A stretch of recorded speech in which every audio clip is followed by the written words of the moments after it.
This video is designed to guide you through the process of using the dashboard filters effectively, empowering you to make the most of its features.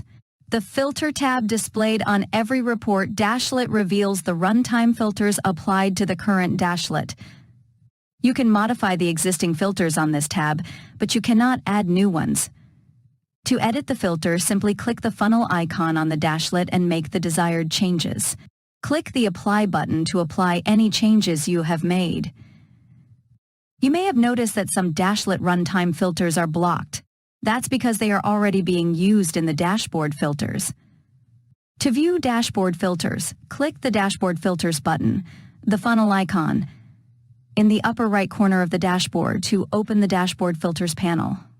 It is important to understand how dashboard filters impact the filters used during a dashlet's runtime. Dashboard filters allow users to apply filters across all dashlets within a dashboard, while runtime filters allow individual dashlets to have their own unique set of filters. Understanding how these filters interact is crucial for correctly displaying and interpreting data within the dashboards.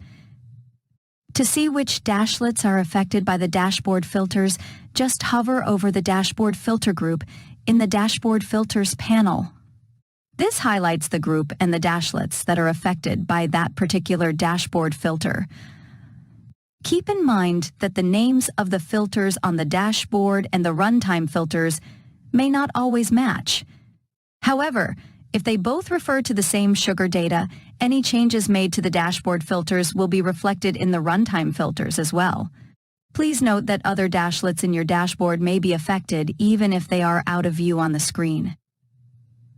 If you want to make changes, simply adjust the dashboard filter in the Dashboard Filters panel according to your needs, and then click Apply to apply changes to all configured dashlets. Dashboard filters are a powerful tool that can significantly enhance your sugar experience. Thank you for watching.